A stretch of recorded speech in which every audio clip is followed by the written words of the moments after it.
Daisy Ridley carried an entire Star Wars movie on her back and got paid $300 grand. Mark Hamill showed up, said nothing, and got $1 million. And he's not even the most overpaid actor here. Ghost Protocol's production was a mess. They brought in Christopher McQuarrie halfway through filming to rewrite the script. Paramount was seriously considering making it the last one with Tom Cruise, and somewhere in all that, they decided to lowball Ving Rhames. He'd made $3.5 million for Mission Impossible 3. For Ghost Protocol, they offered him $3 million, a pay cut. Rhames looked at that offer and said no. Luther's been in these movies from the beginning. He's not just some side character you can replace or write out. The franchise needs him. So Rhames knew he had leverage. He asked for $7.7 million for what turned out to be 39 seconds of screen time, and they actually paid it. He was on set for 2 days, showed up about 2 hours into the film, and walked away with $7.7 million. That works out to something like $200,000 per second of screen time.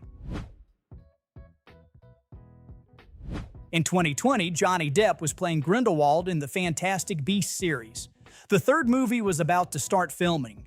Then the allegations about domestic abuse hit the news and Warner Brothers panicked. They fired him. He'd already done a couple days of filming, but they decided the negative publicity wasn't worth it and cut him loose. Except there was one problem. Depp's contract was airtight. It didn't matter if he got fired. If Warner decided not to use him, they still had to pay him the full salary, $16 million. So Warner paid Johnny Depp $16 million for a movie he doesn't appear in. Not a single frame of footage made the final cut. He collected the full check and moved on. And here's the part that makes it even worse for Warner. Depp ended up being largely vindicated in court and in public opinion. The whole situation made the studio look bad. Meanwhile, The Secrets of Dumbledore came out and bombed. It made $407 million worldwide on a $200 million budget. When you factor in marketing, that's barely breaking even, if it even did that. The movie killed the whole franchise. When Dune came out in 2021, Zendaya was everywhere. You'd think she was one of the main stars, but out of a 2.5-hour runtime, she appears for 7 minutes.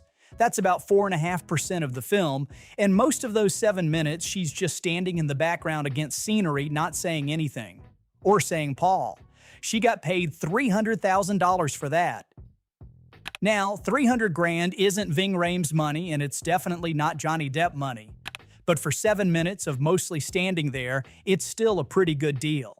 The funny thing is, she knew this was coming. The character barely appears in the first half of the book. She's much more important in the second half. So she did all that press knowing she was basically a cameo, setting up her actual role in the sequel. And it worked. Dune Part 2 came out, she had a massive role in it, and that movie made $714 million worldwide. Early 90s, Tim Burton's making Batman Returns and he cast Marlon Wayans as Robin. This isn't some passing idea they're kicking around. They built Robin's costume, they constructed sets for his scenes, they even made action figures of the character. Wayans signed the contract, got paid, everything was locked in. Then they cut Robin from the movie entirely. Too many characters, they said. You've already got Catwoman, the Penguin, Max Shrek. Throwing Robin into the mix would make it too convoluted. So they just removed him. Wayans never shot a single frame, and then Burton got replaced by Joel Schumacher, who had his own vision for the character and cast Chris O'Donnell instead.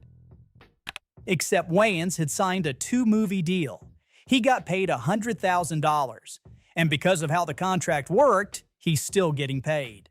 For nearly 30 years now, Wayans has been receiving residual checks for 2 Batman movies he doesn't appear in.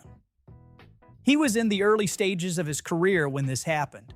Could have been a disaster for him, losing a chance for his superhero debut. Instead, he went on to make Scary Movie and White Chicks, which made over $100 million worldwide. So it worked out pretty well for him. Can't really say the same for Chris O'Donnell. It's 1991, they're making Robin Hood, and the producers want someone to play King Richard in the final scene. Originally, they're pushing for John Cleese from Monty Python. The writer and producer Penn Densham absolutely hated that idea. He felt like turning King Richard into a comedy bit would undermine everything they'd built in the movie. So Densham went directly to Sean Connery's agent and asked if the original James Bond would do an uncredited cameo as the medieval king. The agent was Michael Ovitz, co-founder of CAA, and he said sure, for $1 million.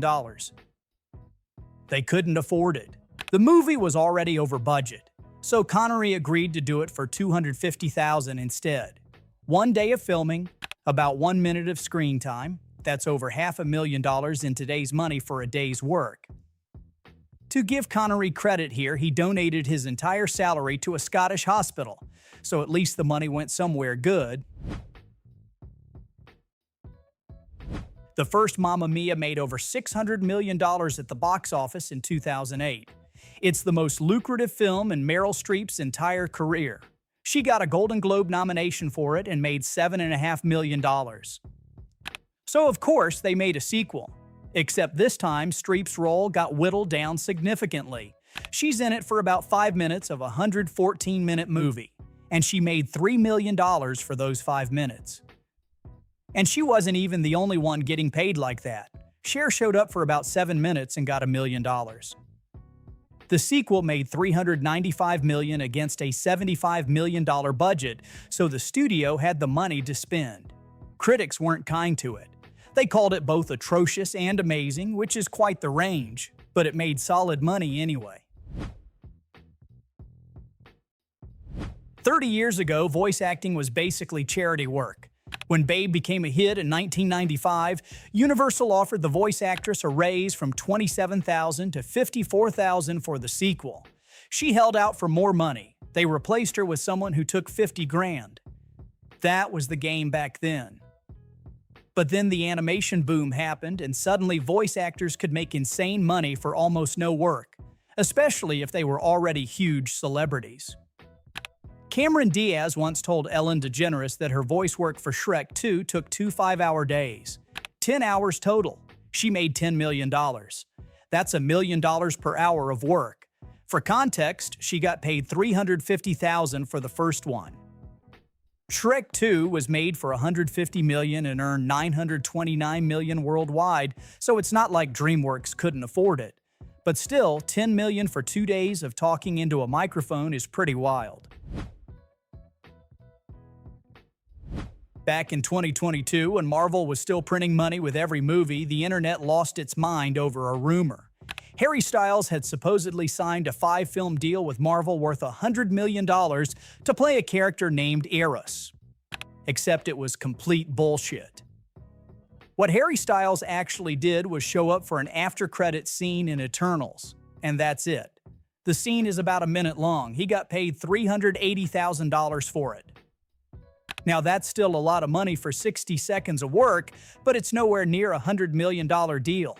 And Eternals ended up being Marvel's first real underperformer at the box office. It made $402 million on a $236 million budget, which for Marvel is basically a disaster. Kevin Feige was asked about Harry Styles returning and gave the most non-answer possible. He said they're excited, Harry's excited, we'll see what happens. Thanks for nothing, Kevin. So Harry Styles got paid almost $400,000 to stand in a spaceship for a minute in a movie that flopped, and then Marvel just kind of forgot about him. When J.J. Abrams brought Mark Hamill back for The Force Awakens, he told him up front that Luke Skywalker wasn't going to have a big role. The movie was focusing on the new generation of heroes. Hamill figured, okay, not a big role, but still something decent. He's Luke Skywalker, he's the face of Star Wars. Then he saw the script and realized he had exactly one scene with no dialogue. He shows up at the very end, turns around, takes off his hood, and that's it. That's his entire performance. For that one scene, Hamill got paid $1 million.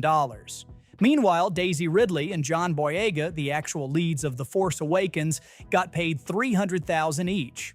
The Force Awakens went on to make $2.6 billion worldwide, fourth highest grossing movie of all time. Last year, Hamill said he's done with Star Wars for good. He said he had his time and they should focus on the future and new characters. We'll see if that holds up or if a big enough check changes his mind. Julia Roberts negotiated a back-end deal for Valentine's Day that was absolutely insane. New Line Cinema paid her $3 million up front against 3% of the gross for what's basically an extended cameo. Let me break down what that means. Her screen time in the movie works out to about $8,333 per second. Roughly $500,000 a minute, most of which she spent sitting on a plane. If you count just her spoken words, it's almost $12,000 per word. And that was just the upfront money. Her total take from the movie ended up being around $14 million. Valentine's Day was a big deal. From the director of Pretty Woman, starring Julia Roberts herself, everyone was in it. Taylor Lautner, back when Hollywood thought he was going to be the next big thing after Twilight. Anne Hathaway, Taylor Swift, the cast was packed with big names. The movie cost $52 million to make and earned $216 million worldwide, which sounds good until you realize they paid more than a dozen massive stars to be in it. For that kind of cast, those numbers are actually pretty disappointing.